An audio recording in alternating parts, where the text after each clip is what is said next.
Good afternoon, everyone. Thank you for joining us for another edition of our webinar series, Inside Immigration.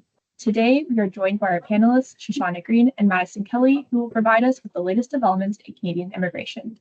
Please feel free to ask any questions via the questions icon at the top of your screen. We will do our best to address them at the end. If the panelists do not get to your question, you can contact them through the information provided on the screen. And with that being said, I'll hand things over to Shoshana and Madison. Thanks, Eve. Shoshana and I are excited to kind of announce the new updates that IRCC has made. As you can imagine, there's been quite a few. So we'll go over the agenda quickly. So we'll discuss the policy announcements and immigration updates, including the 2025 to 2027 Immigration Levels Plan, the extended work and study permit measures for Ukrainians, some permanent residency updates, the student and postgraduate work permit updates, and then we'll end with LMIA and temporary foreign worker program updates. So to start off, October 24th, IRCC announced the 2025 to 2027 Immigration Levels Plan. So we saw a bit of a decrease. Initially, there was set to be 500,000 permanent residents in 2025. That's now been decreased to 395,000. Despite the lower overall targets, the focus does remain on boosting economic categories, with 62% of total admissions set for economic programs by 2027. Some special attention was made to labor shortages, sectors with labor shortages, so including healthcare and the trade sectors. So that's for permanent residency, and Shoshana will go over kind of permanent residency updates shortly. There was also in the plan announced for the first time ever measures and targets for temporary resident volume. So this includes students and temporary foreign workers. So the government is reducing the share of temporary residents to 5% of the total population by the end of 2026, sorry.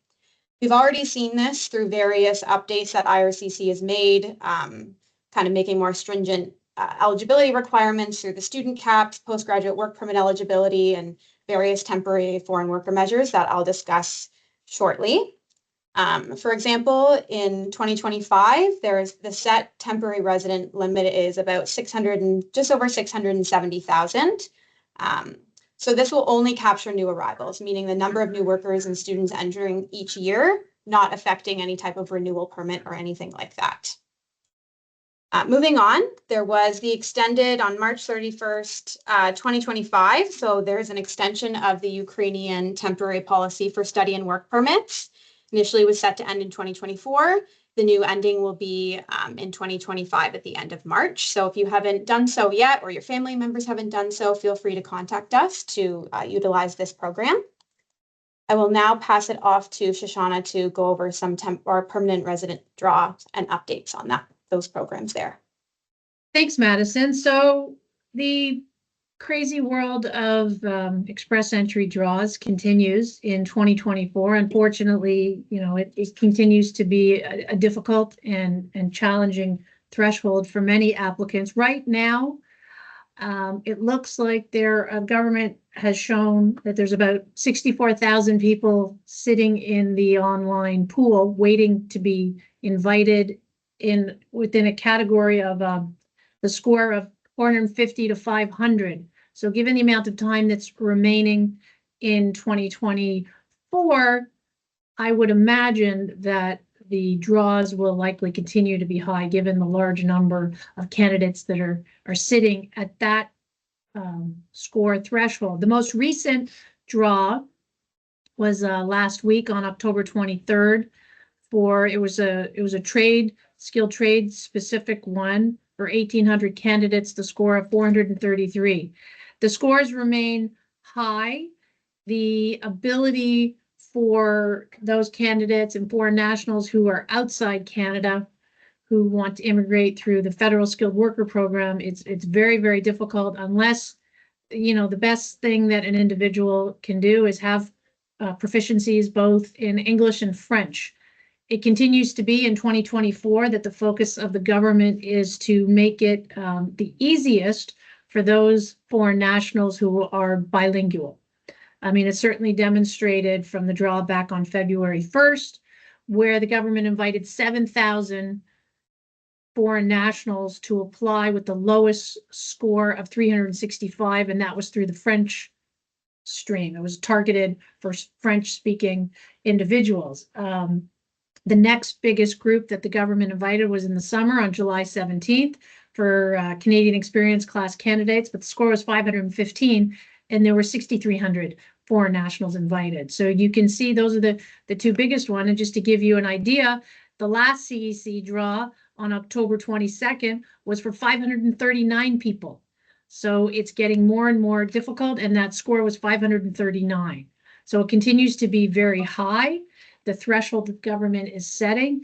And given the reduction in the numbers that Madison was chatting about initially, the numbers of available permanent residence slots in the future are going to be smaller. So I would imagine it continues to be difficult to pursue permanent residence through the express entry processing system, which is the majority of candidates. But the next sort of biggest group, we're here in Ontario. I just want to touch base on the ability, through the Ontario Immigrant Nominee Program.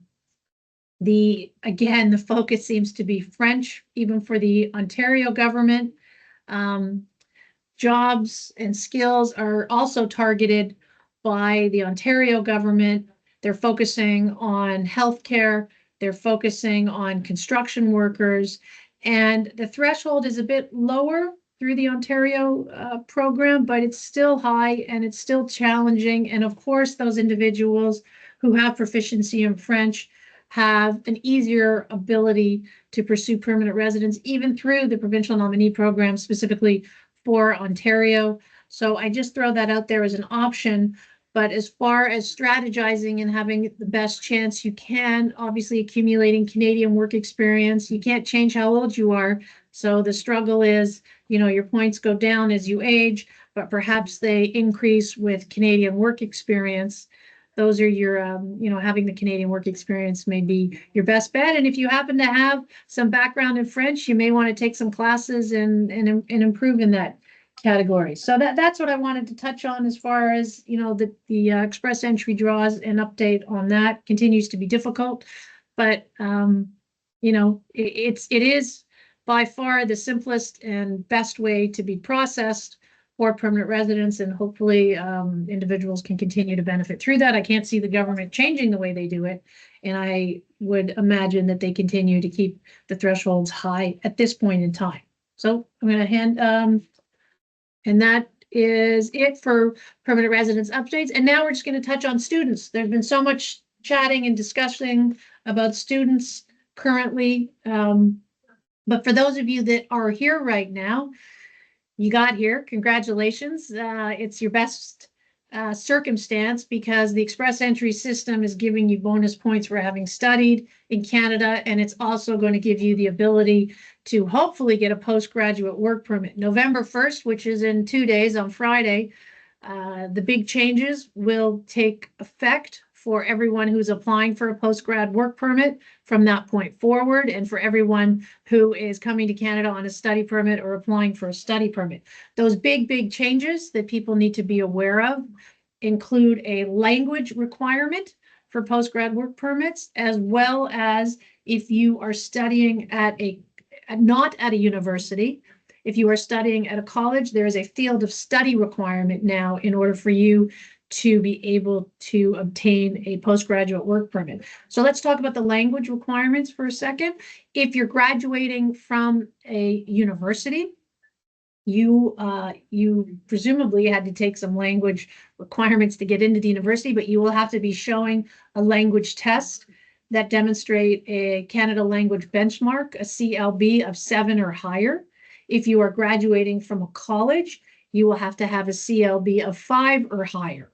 So that's on the language side of things. Now, in addition, if you're graduating from a college, the field of study for your program is going to be evaluated now. And there are 5 areas of study that the government has announced that will allow you to pursue a postgraduate work permit: agriculture, health, STEM, trade, and transport. There is a very specific way that the government allows you to determine if your degree is eligible for the postgrad work permit option. So people obviously need to be made aware of that. The other big change for students, but it came back into effect in April, but people will be seeing it more, are the ability of your spouse to get a work permit.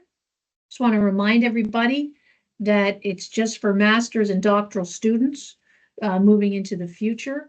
Their spouses will continue to be able to get open work permits if you're entering Canada. But the ones who are already here in Canada, you'll be protected. And that's pretty much the student update. It's obviously getting more challenging, but there is ability, and you're here. If you're here as a student, you've got a job to do, and that job is to graduate.